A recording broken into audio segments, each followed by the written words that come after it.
the entire elders quorum is there. And he goes, who here has seen pornography? And then he raised his hand like as high as he could. Like the stake president, you know what I mean? And in that moment, like looking at my stake president, raising his hand and looking around, and suddenly all of these hands are up. And, my hand's up. And for the first time in a church meeting, we had an honest, great, it was like a healing moment for me, because I'm not alone.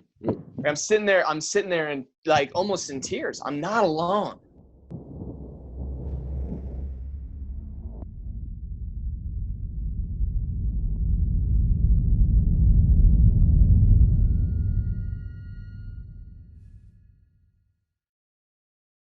It's like so much the about disappointed the way father. that you choose to be. There you go. All right, guys, this is going to be a difficult, let's address the situation immediately right off the, off the cuff here. We've all moved into rooms. 4 separate sheds. We have moved into 4 separate sheds for this week's episode, and it may just turn out as audio. We're not quite sure yet. We may get the video in here, but for now, we're recording both video and audio in our separate homes. So, forgive us for any clinks that we may. Clinks? Is clinks a word? Pretty sure that's a racist comment. I'm pretty sure that's got to be a racist thing.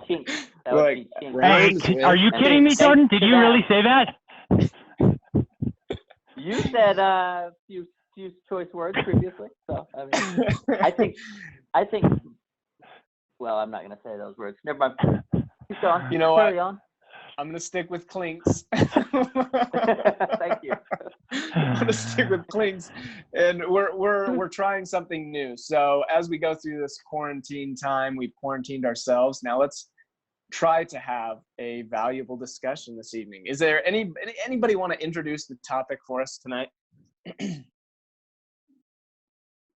Oh, wow. I can do it. So the topic, the general topic that we're going to talk about today is shame and guilt, and how that is portrayed, and how that comes to life in our society, and how there's a genuine kind of lack of authenticity and being real.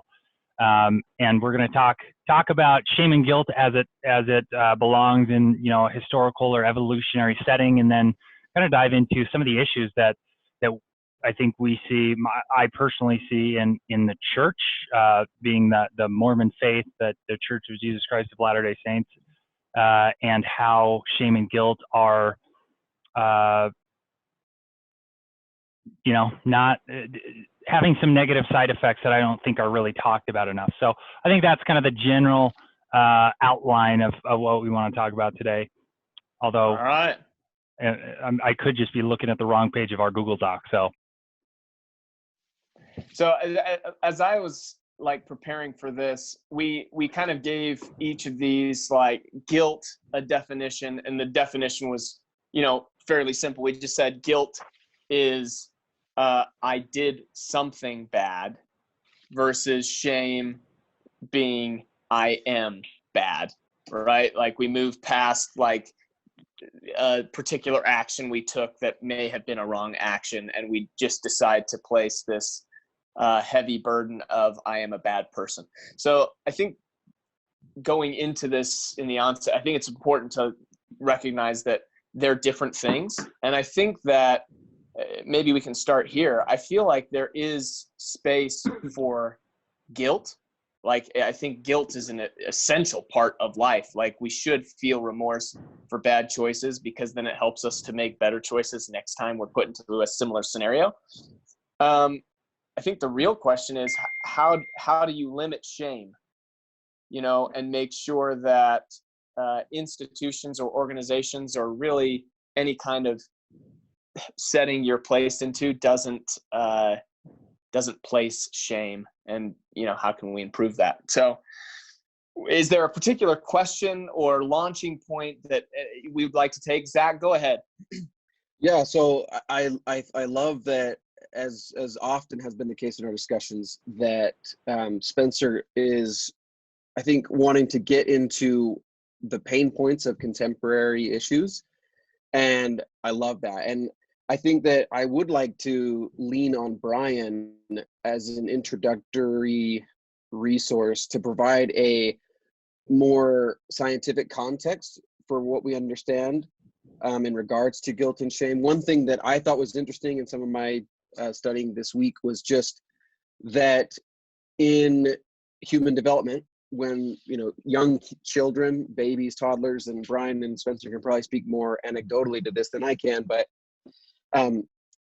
guilt and shame is not really a conscious emotion in the early stages. That it is not, that a newborn baby, you don't see shame or guilt. I don't know when the timing is, supposedly, when we've tried to pinpoint the emergence of shame and guilt, or an awareness of guilt. But I think it would be good to talk a little bit about what we know about the emotion, some explanations that we've explored in the world, and then see what it might have to do with what we're experiencing now, and then go from there. Awesome. Yeah. Jordan, any thoughts before I jump into the history? Yeah, no, that's what I was gonna ask you to jump into the history, because I think perhaps it began with, and you'll probably go into this, somewhat of a survival instinct. And to Zach's point, from what I understand, children are quite narcissistic up until at least age 4. So, and Speak for some people yourself. continue that. So Yeah. I'll let you jump into it, Brian. Sure. Yeah, so I think it's fairly consensus among experts that humanity, the human race evolved for hundreds of thousands of years in kind of hunter-gatherer tribes limited by Dunbar's number, which is 150 people roughly. If you don't know what that is, go Wikipedia the trash out of that. Some great information there.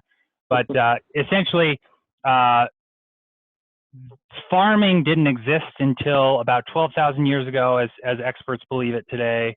And prior to that, people lived in these kind of small tribes, right, of a few, extended families, a few families, and they had to be mobile, right, for gathering various to be able to subsistence, feed themselves and whatnot. So living in such a tight knit community, in a tight knit, everybody kind of had a purpose, everybody had a responsibility, and shame and guilt were essentially survival mechanisms for these groups, as in kind of in the hunter-gatherer mindset. If one person doesn't uphold their job or do their job, that means their sister or their cousin or their second cousin dies because they didn't do what they needed to.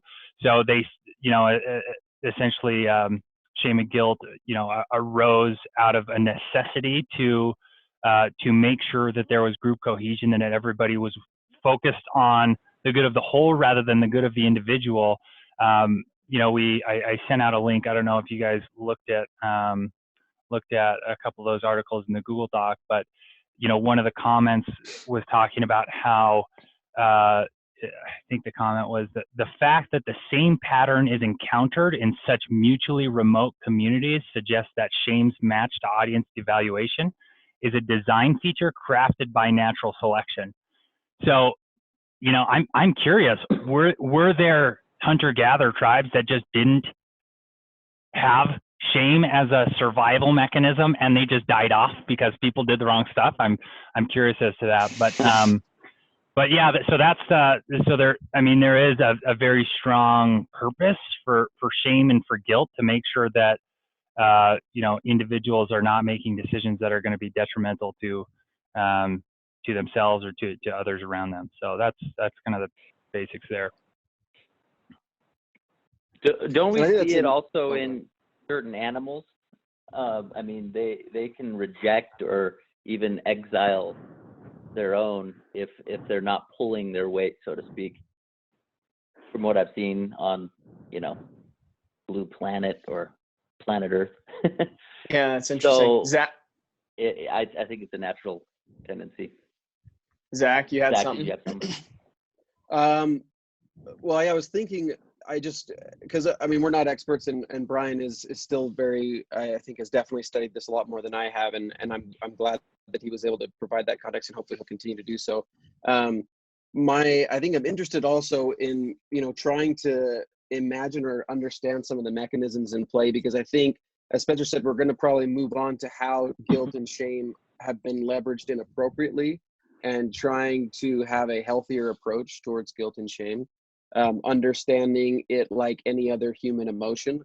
We may not understand how it became a part of our nature, or how it was first leveraged as a part of nurture, and how that combination has created a lot of what Brian said were marked similarities across tribes that had no communication with each other whatsoever.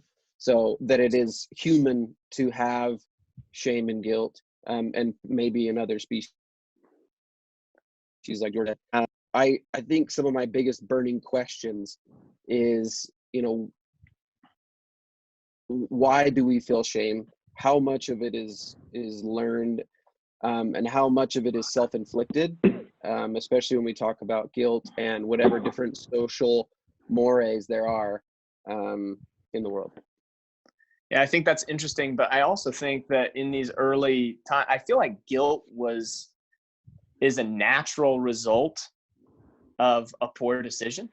Guilt is a natural result of a poor decision. So in these hunter-gatherer societies long ago, like if you don't take care of your family, you feel guilty. Or if you don't fulfill responsibility, you feel guilty. I think that shame is the thing that they used guilt as a weapon against that particular person. So I think like at some point, like shame is like the bludgeon to say you feel guilty. See, now that means you are bad. Like, or in some way they used a natural response to making a poor decision to you know, as a weapon.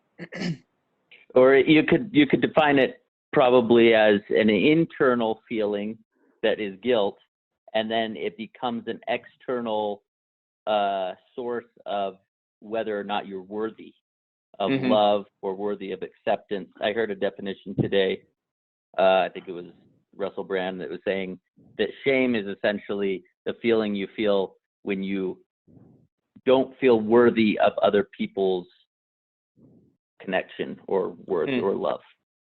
So yeah, and that would make sense in that context with the hunter-gatherer. Go ahead, Bri. Yeah. So a couple thoughts. So, you know, in my MBA program, we talked a lot about Carol Dweck, her research. She's you know, famous for having developed this what's called fixed versus growth mindset, and how that's used in parenting. So, you know, how frequently do we hear parents say, "Oh man, you're the best artist I've ever seen," you know, talking to a little son or daughter, or "Wow, you were so good at that."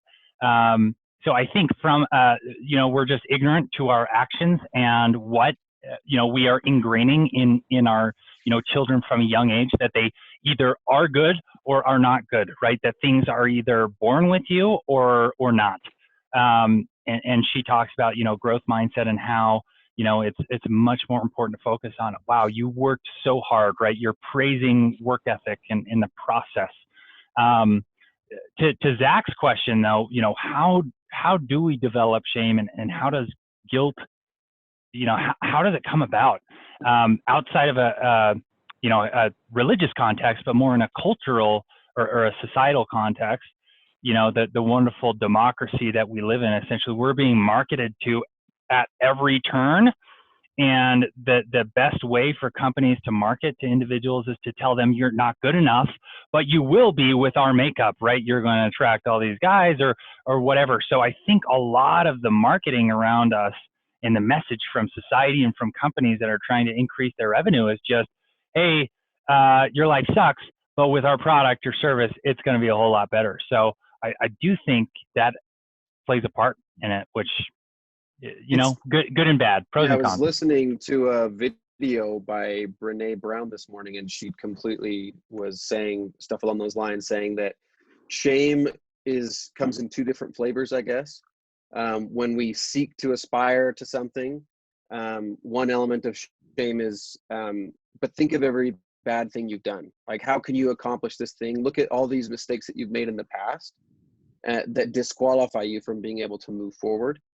And then the second one is similar, but she did a better job of explaining how distinct it is. It was something along the lines of, who do you think you are? Like, why of all people would you be the one who could be successful in this endeavor? So like feelings of coming up short, maybe not having it in you, is, I guess, a form of shame. And just like Brian said, we see a lot of marketing that I think either goes and takes on that negative side of, if you don't use this product, then you won't be enough, or the rah, you are more than enough no matter what, which I still think also misses the mark maybe on the other side, because it goes along with what Brian said earlier, where you have like a child and you're like, oh my gosh, that's so good, you're the best artist ever, when objectively they're not. You know, right. And so maybe, you know, focusing more on the effort and the value of trying something, and not, you know, just sitting there and watching the world go past you, and not being intimidated by how big the world is. Seeing these like natural marketing, like putting that into practice. I was just talking with a coworker recently, and she has a son that's twins actually, that are, I don't know, 14 or 15. And you know, the thing nowadays, when we were kids, it was the Razor phone. I don't know if you remember, like the Razor phone was the thing to have. And if you didn't have a Razor, you weren't cool. I didn't have a Razor. Yeah. Zach was Zach way had a cool. Razor. The funny like a thing is, Nokia like, yeah, I brick. loved my Razor. Oh, for sure. And that was a moment where I definitely feel like I was enough. I'll like directly admit to that, at moments of low feelings, I would think of the fact that I had a Razor, and I'd feel just a little bit better. So here's I hate to admit it. Here's the point though, is these twins that are 15 years old, right? He wanted to have AirPods. Like, that is the thing to have.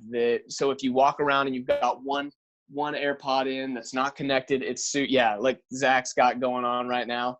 So it's one of those things where it's like, these are awesome. And in order to fit, he didn't have them. And she caught him one day taking old iPhones, like iPhone headphones with the wire, and cutting it at the nubbin, like right up close, so that he could put them in his ear. So from far away, it looked like he had AirPods. And the fascinating part about that is exactly what Brian just said, which is all of our marketing drives us to essentially say we're not enough unless we have X, Y, and Z. You are not enough. And you know, that's sad, but it plays into the mindset of all of these kids naturally, without them even knowing it. Suddenly they're pulling out scissors and cutting headphones that work perfectly well, just because they want to look, you know what I mean? They're destroying something that works so that they look cooler. The shame or feel better. It's literally driving them to do irrational things. It literally makes no sense, but to portray an image of something that they want to adopt. Yeah. I mean, think about how much we, at least me, you know, speaking of myself, thinking about how much I used to care about what I wore to school and how I looked in high school. I mean, that's directly it, right? That's directly what we're talking about. And that's like a natural thing from, that's not even coming from an institution, right? A particular institution. That's just coming from a culture as a whole. That has nothing to do with the church. That has nothing to do with anything. It's just what we do as people to silently shame one another over things that really don't matter, right? In 2020, like, we live in a day and age where those things can be so globally communicated. Like, you see news articles of people on subways in China, and they're holding what looks like an Apple phone. Like, so like literally there are some status pieces that are, this is wild, globally revered. and like acknowledged. It's interesting. Yeah. And So Jordan's here's a never good been like seg- that.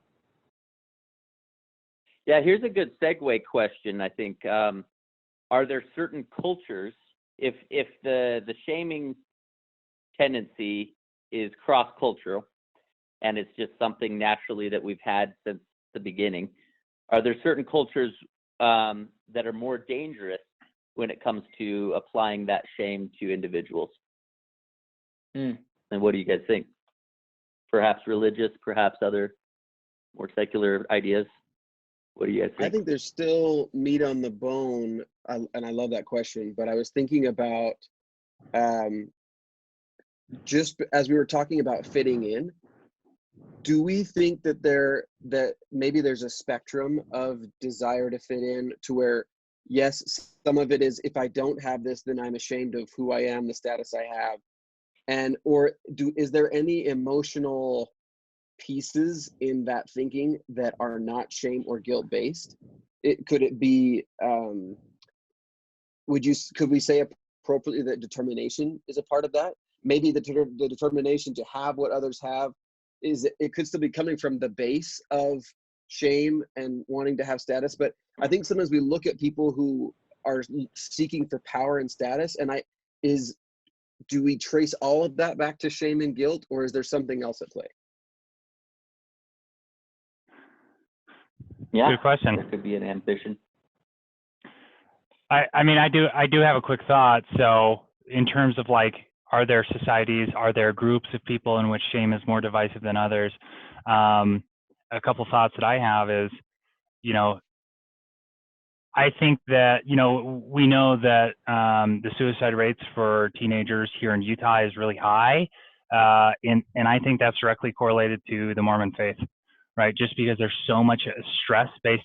I mean, the LDS faith essentially tells you, and in Christianity in general, is you are a flawed being. You are never good enough because you have to be perfect to get into the eternal life.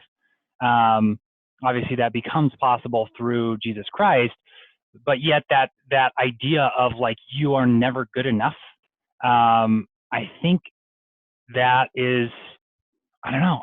There's a part of me that just dislikes that because it never allows someone to feel like they can take a break and just kind of relax for a minute and catch their breath.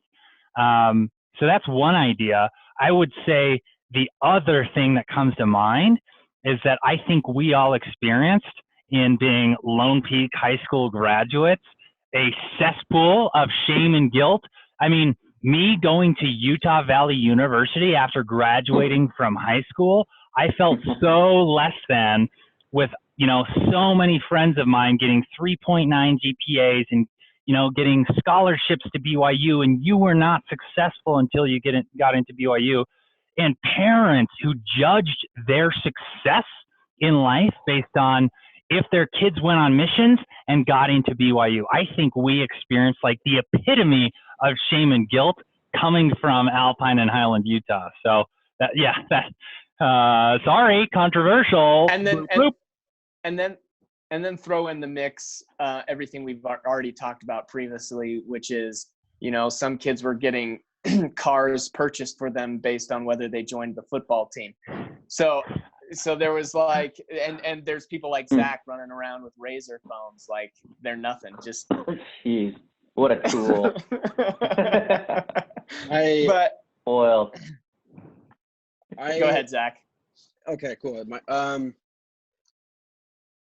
And I just had a completely different experience, you know, and I want to. Because you went to BYU. And I was in Alpine, right? And Zach's also a dropout. That's true. I'm shaming him right now, by the way. Yeah, just public shaming. Yeah. See, but I think we'll get back to that later in the context of maybe how I feel about myself, right? And I think that Brian is pointing out many accurate things, you know, that I think that a lot of people in our generation, or in the generation before us, or our parents' generation, was very inflexible, and is still, to a degree, not used, and I don't know where this comes from, and I'm not saying this to say that is the problem, other than I feel like my understanding of where maybe some of the shame and guilt came from being passed from my parents' generation to me. I'm grateful that I grew up in Alpine, because my family was extremely blessed. We were so fortunate. I could never say enough good things about all the opportunities that were given to me. And as has been indicated, I, on paper, maybe haven't made the most of the opportunities that I had in front of me. But I was grateful that, while yes, I had a car, and while yes, I had a Razor, as soon as the next cool phone came out 6 months later or a year later, I didn't have it.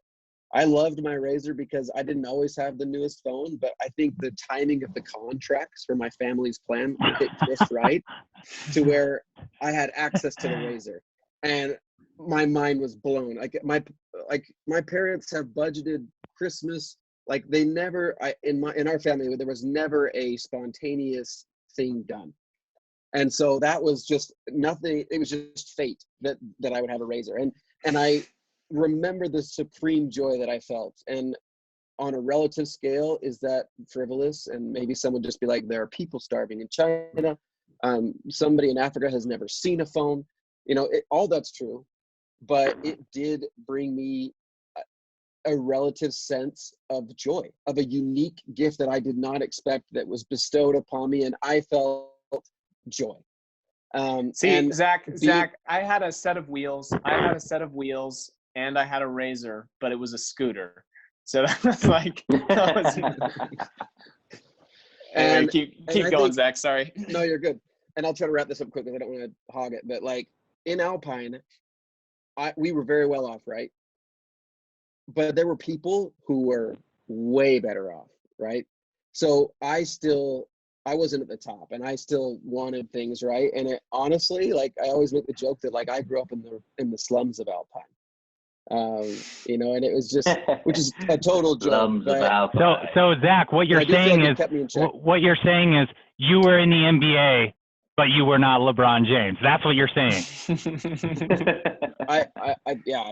I'm definitely. I mean, and I remember in church they would share statistics like you have a whatever % chance of being exactly where you are right now. So like born in the United States, born in 1989, like just the odds that I would come into the world's history at this point and under the circumstances that I've been exposed to, like mathematically astronomical, right? I mean, you can take whatever meaning you want out of it, but stuff like that did and does make me grateful for what I have. Am I a perfect example of gratitude? No. But I think sometimes we while there are issues, I just hope that people don't always see that means that there is an absence of the contrary. I love you seeing the positive there, Zach. So Jordan, I need to hear your voice. What was your experience growing up? Well, to Zach's last point, I was looking, kind of considering how it was for me. I was probably more like, I wasn't at the top, but I was slightly higher up on the hill, you could say, in Alpine. And I'll be honest, I made out with 2 of your neighbors. Yeah, right. Sorry, don't say their names. Come on. I almost did. It's okay. I think they've got like 5 kids each by now. Yeah, that's true, actually. No, I want to say, though, my entire life, I never felt shame for not having what other people have, but I did feel significant amount of shame for having, I guess, more or being wealthy. It just kind of felt like that was always the area in which most people would shame. I felt like there was a bit of a you couldn't say looking down upon, but it was like this feeling of like, oh, you're rich, you're wealthy, you're LDS, you have everything handed to you on a silver platter. Yeah, that means you're lame. And and that could be true, you know, like it is hard to argue with the notion that, well, just because I was given everything doesn't mean I have everything. But that is actually, that's where I felt the most shame was from the fact that I was given a lot. And then it obviously changed later, you know, upon entering the MTC, and then entering BYU. There was an intense drive to be, I guess, perfect. And that was mostly, in my opinion, because I didn't understand what or who Jesus was. Right. But I don't know if that answers your question. I would say like my I think we're going to experience, definitely go deeper. Yeah, we're going to go deeper into that particularly. But I think for me, and maybe I'm being totally vulnerable here, but I felt a huge sense of inadequacy. And it had nothing to do with, like, it really didn't have anything to do with Razor phones or what the cool new technology was. But, you know, sometimes I would sit in like a Sunday school lesson or thinking about preparing for a mission or all of these things. And I felt a significant level of I'm not good enough for what is required. And I think what's interesting is, you know, maybe in high school, I don't know what I portrayed, but I know what I was trying to portray, which was perfection and everything's fine. You know, don't look behind the curtain because you're going to find a lot of, you know, it's messy back there. So I felt, in fact, I'll share like a particular experience and maybe you guys can chime in on this. I went and spoke with my bishop one time because of sins. Right. So we get like masturbation, pornography. Right. So like I'm just being real here. Nobody And ever does that. Yeah. And I remember him saying, 97%. well, you're not going to be able to partake of the sacrament for, you know, whatever. It was like 2 weeks or something like that. But I remember the tray getting passed around. I am sitting next to my mom. And you know what I mean? What do? You pass it down. And immediately she's just wondering, like, what's going on? Yeah, what's going on? He went and saw the bishop. Because I always lied and just ate it. Well, I mean, and that's the problem, right? Is I feel like there are sometimes institutionally accidental ways that we shame youth. So let's talk about that, because I feel like wouldn't it be better, in my mind, like it's similar to the experience of Jesus sitting with the woman who's just been brought to him, and they're saying, hey, she was caught in adultery, right? Freaking adultery. Let's throw stones at her and kill her. And he's like, no, hey, you know, let he who has, you know, without sin cast the first stone. Well, I feel like, in my opinion, Christ would want the people who have made mistakes to be partaking of the sacrament more during times of error, to recognize that you're okay the way you are. You are a human being and you make mistakes. And so just the pain, the shame that was like on, you know what I mean? Beat red face, completely embarrassed. Or, Spencer, can you pass the sacrament? I can't. Now I'm telling a peer, my freaking, you know, it's like one of those things where you're just like, man, and then you're thinking to myself, this kid doesn't struggle with it. None of these kids in this quorum struggle with it. It's just me. Yeah. I'm the idiot. I'm the mistake. You know what I mean? And so I think accidentally, with some of the ways we restrict service or restrict people's ability to be able to participate fully in church, is a accidental institutional shaming tactic. Anybody? Yeah, I've got a institutional or cultural. Well, it's in the handbook. I've got an example of not an example, but both a religious and a social example. So there's in psychology, I think it's the field of psychology, there's a thing called social deprivation theory, I think it's called. It's essentially how, you know, it's been pretty well known that people on social media, right, post the good parts about their life, but not the bad parts about their life. So we tend to, you know, compare our worst versus their best.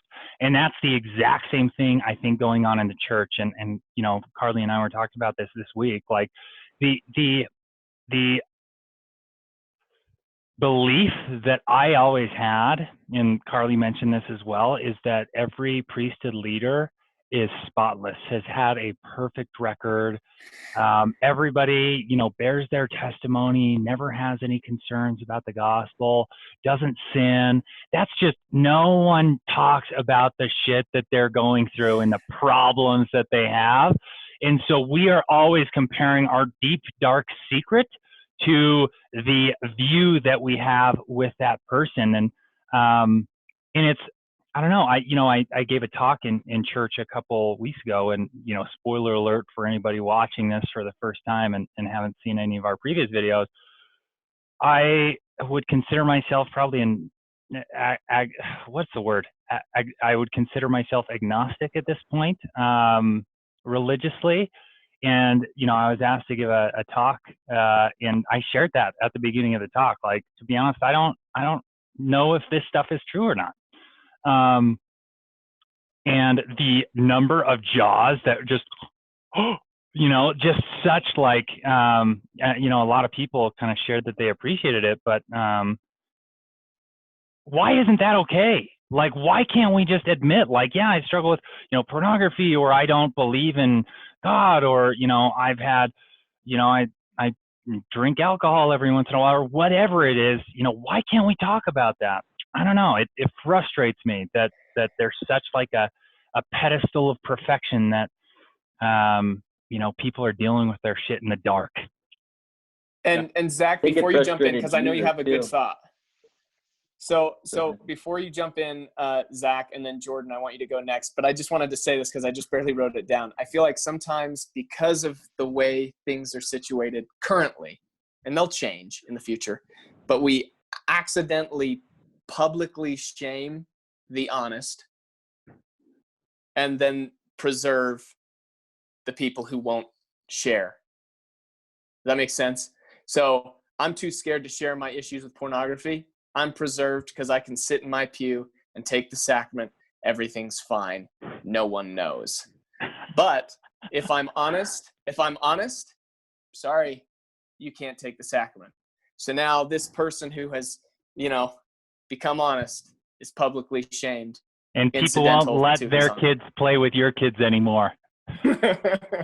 All right, Zach, I'm going to let you jump in, and then Jordan, I want you next. Yeah, and Jordan's going to have a much stronger, more studied perspective on guilt, shame, and vulnerability, particularly in this context. But I also, all those were just great thoughts. And Brian, I am also frustrated and sad to see, and to Spencer's point just barely, that it seems that if somebody wants to be dishonest and disingenuous, at least from a social perspective, they're rewarded. Whereas those who choose to be honest are not. And I would use the Savior's words and say they have their reward. Those who are dishonest, right? Those who disfigure their faces in the streets and pretending to, you know, have a struggle with fasting. I think that Christ has some pretty choice words for hypocrites and people who. But Zach, you're whitening sepulchres is what he says. Yeah. But Zach, don't you think that in a different situation, some of those who are being dishonest are very good people that would have more ease to be able to come out with that? Like, I think the Savior may have a little bit of mercy in situations where a person feels terrified of the results of talking about a sip of alcohol or something. I think the Savior can have choice words for anybody, but even then, he's not saying you suck. And right. I just wanted to share some of my experiences with talking with a bishop for the same issues, masturbation and pornography. My experience was a little bit different. Wait a second, we're not supposed to do those? Are you kidding me?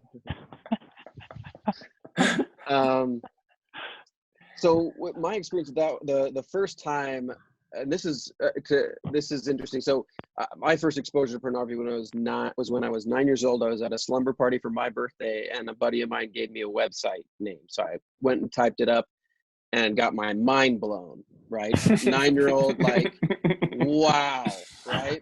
Go crazy. And yeah, like as has been said in a couple of different studies and interpretations of pornography's impact on a developing mind. I mean, it's devastating. So, so for 3 years, didn't tell a single soul. Took the sacrament. I was after the age of 8, right? The age of accountability. So, I mean, from a technical standpoint, I'm now fully accountable for my mistakes, right? I am ordained a deacon, and I'm passing the sacrament, and we're getting ready to go, which is, again, if you're doing things like that to the degree that I was doing them, I shouldn't have been doing that. And I knew that, and I still chose to do it. We were getting ready to go on my first temple trip. And for whatever reason, at that time, my conscience was struck. I couldn't do it. And my mom was driving me to the temple. And I said, "Mom, I don't think I'm worthy." And she was like, "What do you mean?" She was like laughing because she thought I was joking. And I told her basically everything that had been happening. And she's like, "Oh, wow." She called up my dad and she said, "Hey, Bri, I'm talking with Zach. He's not going to make it." Did you get the belt? So she's like, it was kind of awkward too, because she's basically like relaying my report to my dad. So she's like, she's like, "And he's been looking at pornography," and then I'm like, "And I've been masturbating." She, and he's been masturbating. Oh, that too. Yeah. And so if you can imagine that sort of a car ride home, it was kind of crazy to me, right? Oh, geez. So later my dad gets home from being work, honest. and I'm thinking, oh shoot, like I am undone. And I remember my dad just sat there, and my mom was in their room. They had a chair and a bed, and my mom was sitting on the bed. My dad was sitting in the chair, and he looked at me and he smiled and he said, "So, looks like you've been going through some stuff." I don't know the exact content, but basically they both just said, "We love you. We'll tell," and they said, "We'll tell a little white lie," which is an interesting thing for this discussion. And they're like, "We'll say you got sick and you couldn't go to the thing." I set up an appointment with the bishop, went to the bishop, talked about it, couldn't take the sacrament for X amount of weeks. And it was awful for me to confess, like, "Hey, yeah, I've been a deacon and all this, and I was not worthy the whole time." And trying to wrap this up. Sorry, guys. I remember for the first time I couldn't take the sacrament, my mom and dad sat on either side. And so, they knew, and I could kind of more comfortably pass it through, which I think was helpful for me. But then later on in life, there were other times without their protection where I had made mistakes. I told them every time I had slip-ups at the age of 14, 16, the sobriety would kind of be long and then short and all that good stuff. And I remember feeling a lot of resentment, like, why do I have to not take the sacrament in front of everybody? And and it happened, people would say, "Hey, can you pass the sacrament?" And I'd be a priest and I had to tell a deacon, like, "No, I can't, man." And it's like, wow. So I guess, like Spencer said, now he knows. But many times, he's probably thinking like, "Oh crap, I can't either." Right. I don't know.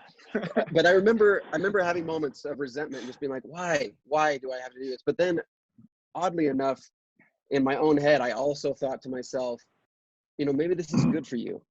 And I know that people are going to probably have different interpretations of this, and that's fine by me. But honestly, it was a really important step for me to keep messing up and be willing to say no to the sacrament, even when I knew some people might see it, because it wasn't about my perception. It was about getting better. And I still messed up even after that, right? So even coming to that understanding for myself was not the full solution. And then I remember, to wrap it up, I had another meeting with my bishop, and I remember how my perception of the atonement myself and all that kind of stuff with Christ has changed, because I remember sitting in there and talking about how frustrated I was to my bishop, and he's like, "Well, I'm not sure that you're understanding the atonement very well, Zach." And in that moment, I took that as, if I understood the atonement better, I wouldn't do this. which was kind of what he was saying, but not really. I was equating him to saying, well, Zach, you keep messing up because you don't understand the atonement. When looking back, and I don't know if that's what he meant, but it is what it means to me now, is that Christ had never stopped accepting me. It wasn't about my Ward family's acceptance. It was about Christ's acceptance. I love that, Zach. Okay, Jordan, I need to hear from you. Okay. Well, there's a lot to say, I guess. I think the biggest point, or the biggest lesson that I draw from Zach's story there, is that a lot of shame or otherwise begins in the family, I think, more than anything, more than the church. Because as we see from Zach's example and can you hear me? Sorry, I'm not holding this up. Yeah. I think we see from Zach's example that, and I'm not saying his parents are perfect, but they were obviously really good parents, much like mine.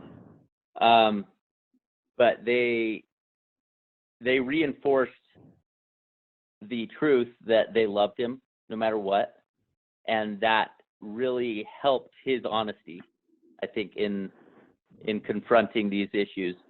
The other point I think I should make is that a lot of the time, in an effort to contrast or to combat the shame culture that is prevalent in the church, and I don't think anybody's denying that, I think oftentimes we try to swing the pendulum a little bit too far the other way and not recognize that there are a lot of actions that are very detrimental. One of them being pornography, and any kind of, sin having to do with chastity, because oftentimes if it develops into an addiction, it's never satisfied until, you're down the road at a strip club after being married for 30 years, which I guess I saw firsthand in my family, So I think really going back to the family thing, it really starts a lot in the family. And I was lucky enough to have a dad that I think allowed me to feel honest, or to feel like I could approach him with any issues that I had. I had similar stuff with Zach, like that Zach had. Actually, I was 9 years old as well. I was in a gas station in Hawaii, and there was like postcards and whatever else, and my mind was blown as well. Frontal cortex gone. But I still hasn't come back. It still hasn't come back. You can see by the slope, I look like a Mayan. No, I found that my dad was very approachable. And I know my mom's listening to this, and we have a very good relationship, but she wasn't as approachable back then. I felt a lot of shame, and I think it was mostly due to her orthodoxy and how she was brought up, that was completely unacceptable. So I was kind of split in between, but I do know there's a lot of other people in and outside of the church that don't feel the I guess the courage enough to approach those closest to them, namely their parents or maybe their siblings or friends, about the things that they're struggling with, depending on the culture that they're in. Obviously, we're in a culture where any sort of immoral activity is looked down upon significantly.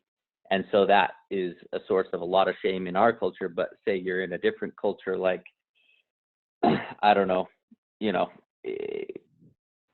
whatever it might be, there's shame in other cultures for different reasons. And whenever somebody goes through something, if they can't approach their parents or their friends or their siblings, it really festers in the dark, and then the problem grows significantly. So as I see it, the shame problem is really an honesty problem. It's a vulnerability problem. And had there been more beacons, perhaps in Zach's quorum or mine, that were willing to say that they had an issue too, then there could have been built a camaraderie or a brotherhood that allowed them to combat this thing, which is an issue. You know, it's actually something that is problematic, and I think it's very, it's a problem to not consider it problematic, especially for a developing mind. And so that's kind of my 2 cents. I love that, Jordan. And before I jump back to you, Bri, I think I just want to say the importance of this discussion is the fact that I just wanted to give voice to people that see issues culturally, and also maybe in some of the handbook and the way that it's laid out and the way that we currently do things. I just want to give voice to that, not because I really think we're coming to a nice, like, I don't know, synergy of what we're all saying, which is vulnerability is the key.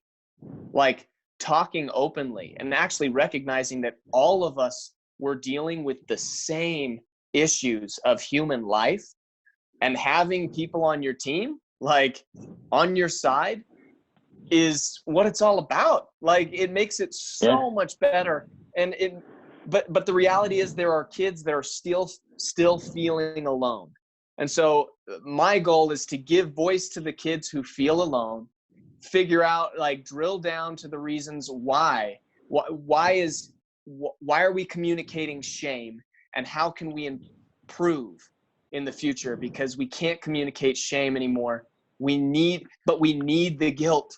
We need it because it makes us better. Yeah. It's like, it's such a good thing, like Zach was saying. So Brian, did you have any additional comments you wanted to make? I know we had some stuff in here about AA and things like that, if that was a good place for it. Could I sneak something in real quick before then? Yeah. Sorry, real quick, Brian. Can I sneak something in before Jordan's comment, though? No. Yeah. No, I think the shame, where that comes from is shame itself. Oftentimes, you know, those that are fearful will prey on other people so that they're not alone. And it's kind of like what everybody's seeking is the connection. And so if you're feeling shame, then it'd really be nice if everybody else felt shame too. So it goes both ways. Yeah. Go ahead, Brian.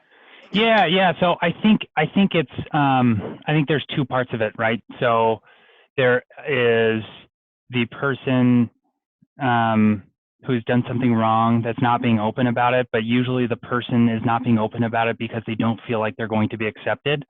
You know, I grew up, you know, half of my family is almost like Pharisee-like Mormon background, where they're just very, very, very strongly religious, and you know, similar to your experience, Jordan, I felt like if I did something wrong, if I made a mistake, that was you know, my parents took it as a personal failure, and I am not a good parent because my child made this mistake. And it was so strong that I never felt like I could openly talk about the stuff that I was dealing with. Yeah, in regards to Alcoholics Anonymous, you know, I know several friends of mine, cycling buddies, various people have gone through Alcoholics Anonymous, and it's incredible how it's almost like the vegan joke, like everybody who's been in it after a 5-minute conversation has already talked about it. It's incredible how, you know, in 2 of the steps, I think step 5 is you admit to God, yourselves, and other human beings that you have an issue. And then, so they are much better than I say we are in, you know, the LDS Mormon culture of saying, hey, this is my problem. The last step, I think, step 12 is like, once you're on the right path, you help other people also solve that problem. So there's like a community thing where, like, I don't succeed unless you succeed with me. I think the most damaging idea in the Mormon culture is the idea that sin is individual, right? I think it should be, if someone is making a mistake, it is our problem. It's not that person's problem. I just think it's detrimental that and I think, again, it goes both ways. Like, we don't feel open to talk about our crap, because we have a fear of not being accepted, right? And at the same time, we probably judge other people if we see their crap, and don't accept them as well. So it comes on both sides, definitely. So, I think it was Brene Brown's video, she talked about vulnerability, and one interesting thing that I thought was important that she said was an element of vulnerability was vulnerability doesn't care as much about what the truth that you reveal or how the truth that you will reveal will be received, because we understand vulnerability as taking a risk where we do not know the outcome. So somebody who is going to the bishop may feel like they're walking towards oblivion of some kind, and they are being vulnerable by being willing to put themselves in front. I don't know if the way that the church is currently set up is perfect in terms of how we confess sins to a bishop, if it reaches a certain level of severity, withholding the sacrament, all that stuff. But I also worry that there could potentially be too much of a communal weight placed on the decisions of other people. So I myself have ventured, wandered, struggled through 12-step programs.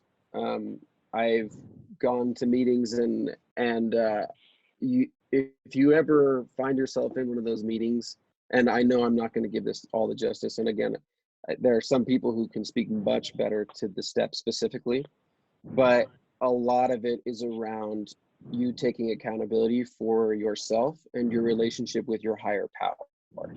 Not because it is the only thing that's important in life, because as Jordan said, connection is probably one of the biggest antidotes. There is so much work that's done on an individual level that has very little to do with the efforts of those around us, because as has been shared, I was so fortunate to have parents that were willing to talk to me.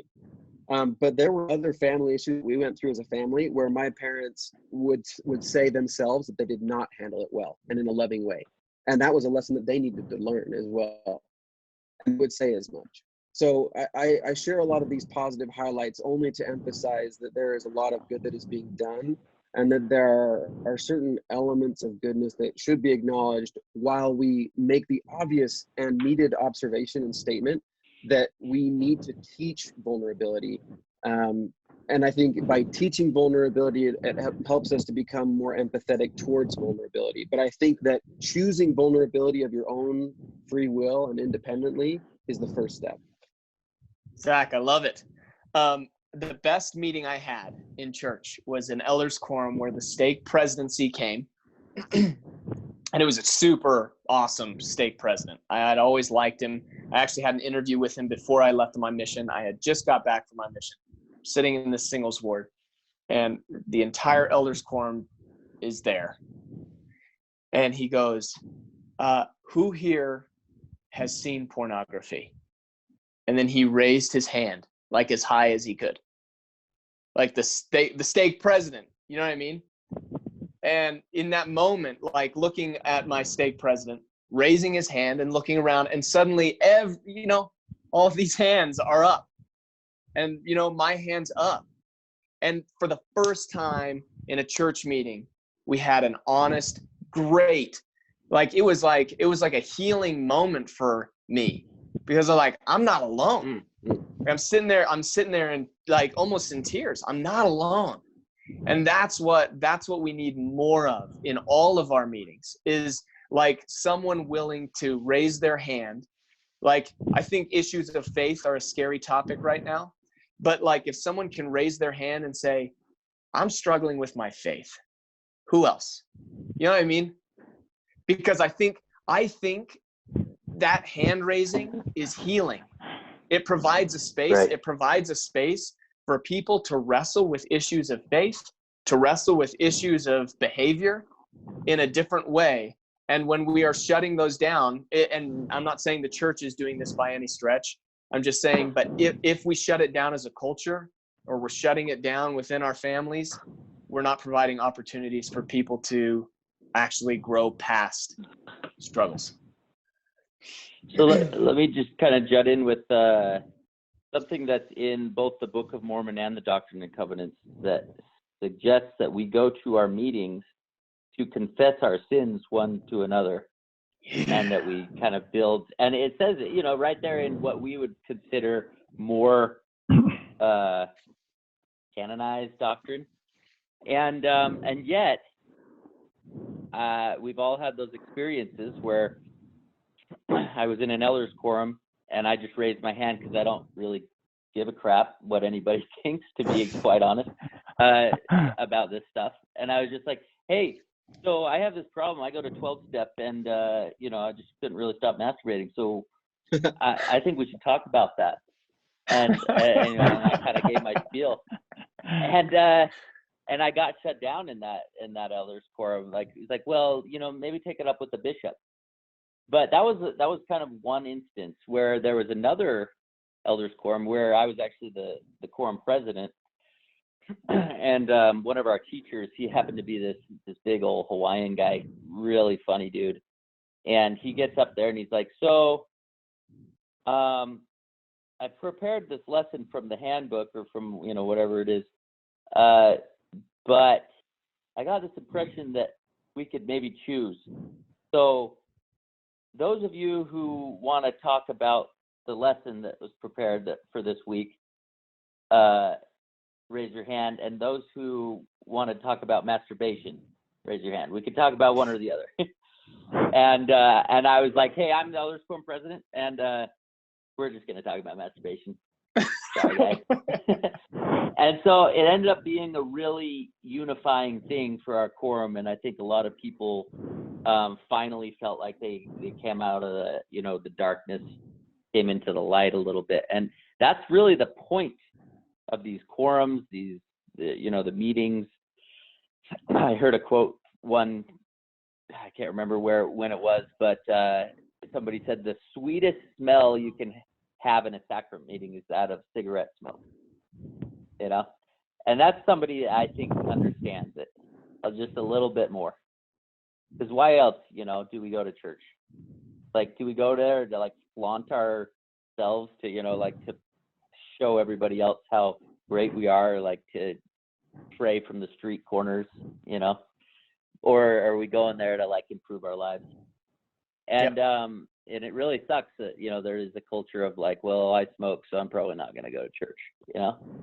And I'm not, you know, you could get off on a theological debate or discussion about whether or not the church actually will help those people that smoke or, you know, or have an addiction in whatever form, or, you know, are struggling with their marriage. But I do feel like no matter what, there could be a change in that culture to allow for people that want some sort of a connection to come to the fold and see how maybe a higher power, whether it be a collective body or congregation or a deity, can help them as an individual. Awesome. So Brian, any final thoughts as we're drawing close to an hour here on our recording, so we should probably start wrapping this up, but let's go around the table here. Yeah. So a couple thoughts. So I think the issue that we have with shame in the Mormon faith is not only specific to sin, although obviously that's a big portion of it. Some examples that I see, even in my own family and beliefs that exist in my own family, if you take medication for anxiety, depression, anything like that, that's shameful. You're not praying hard enough, right? You're not relying on the atonement enough. If you are gay or homosexual, that is shame in and of itself, right? It's not guilt for doing something bad. It's you are wrong, right? And how do you tell someone that? It just, you know, boggles my mind. You know, both my mom and my wife really just dislike being stay-at-home moms. Just was not for either of them. and the shame that both of them have felt with. I remember my mom telling me that she has like argued with God. Like, why did you make, if this is what I'm supposed to be, why did you make me hate this so much? Right. You know, on a personal note, you know, it's interesting. Essentially, you know, my faith in the Mormon church, for me, started to dwindle slowly over time as I just was exposed to more information about psychology and history and evolution and all these different scientific topics that do not align with the Mormon faith. And when I am open and honest about not believing, I am treated as if I have a defect, right? I don't, like I did something wrong, whereas I would argue that, you know, you can see in statistics that the most educated people tend to usually be the most agnostic or atheists, which, yeah, that hurts me a little bit, that I'm treated as if I have an issue because I don't believe. So yeah, and you know, Jordan could probably speak to this, but you know, being more than 25 and not married in the Mormon faith is seen as like, oh, you're damaged goods, right? You're There's a menace something to wrong society. with you. Me and my wife. So my last thought, actually, a question. So me and my wife had this thought, or this question, like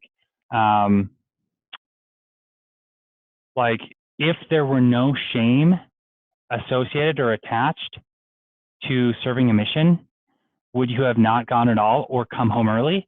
My answer is a resounding yes. I was like clinically depressed my first transfer, and I was just like, the thoughts of suicide were getting closer, and I've never had issues with suicide before.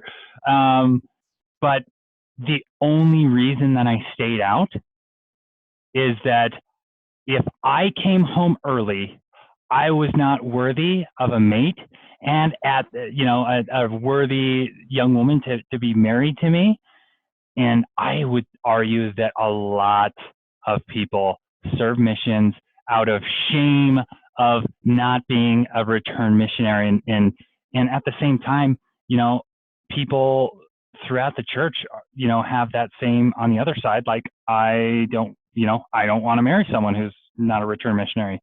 Yeah, so I'm curious for you guys, if there were no shame, you know, what is your relationship with your mission? If there were no shame attached to it, would you have come home early? Would you have stayed out?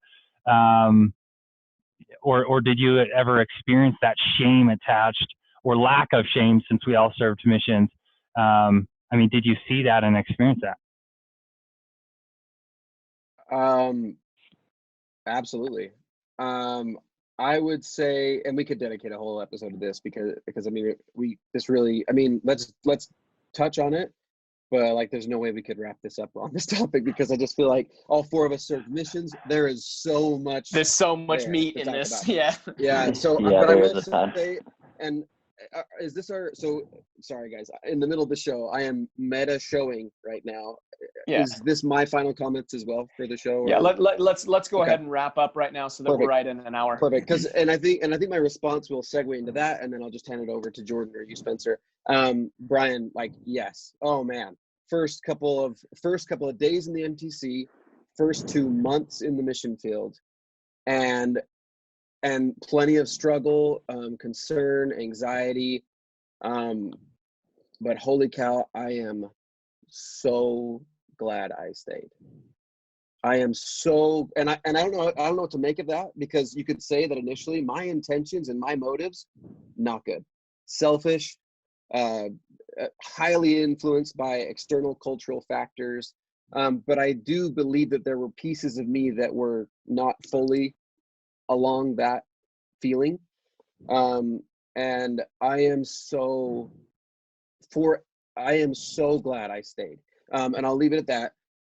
For everybody else to kind of share their experiences, however they, you know, stack up that question. And it leads me to a parting question. And I know that from an epistemological perspective, this is a challenging question, because there are multiple moving parts depending on what your belief system is. But I would say, if there is a real truth out there, is it more important how you package that truth or that people use that truth? And it sounds like a binary question, and I myself believe that the answer is more complex than either or, but I think that it has a place in tonight's discussion. Is it more important how truth is given? And I'm saying more important, and I'm not excluding the importance of it being, of how you package truth to be important, but is how you present truth more important than living a truth that you know is true? And that's it for me. Awesome. Jordan, do you want to go into your thoughts? And sure. I'll Well, wrap to up answer after? Brian's question, for sure, I was split down the road. I would say there would be a default of shame if I didn't go or if I came home early. But I don't think that was at the forefront of my mind. I think at the forefront of my mind was the glory that I would find if I did go. Which is essentially just the opposite side of shame. It would be maybe the light, like shame. There's like the shame is the shadow side of the glory. Yeah. And the if you're familiar with Jung, but then this would be kind of the lighter side. And so, you know, having that in my vision, especially being the oldest in the grade, you know, having my mission call on graduation day in high school, it was just, that was like, legendary. so cool. Yeah, right. Me and Nate knew it, but I found that was my bigger motivation. But when I got out there, I know, and I don't know how it would be otherwise because I didn't come home, but I know I developed OCD significantly, like the clinical, you know, take medication kind, on my mission. And I didn't take medication until, you know, a few years ago. But I developed a scrupulosity that was significant enough to, I would say, like, break my brain.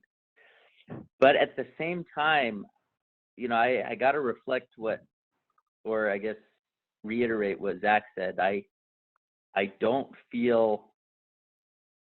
don't know how it would have been, you know, otherwise, had I come home early and if there was no culture of shame.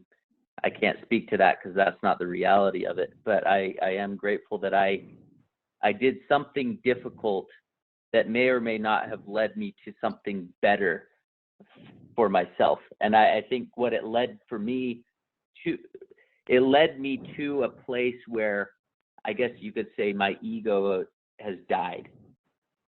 And that sounds really egotistical, but I think just a little over a year ago, I've gotten to this point where my scrupulosity and my shame got so excruciating that it allowed me to kind of have a rebirth, and that has helped me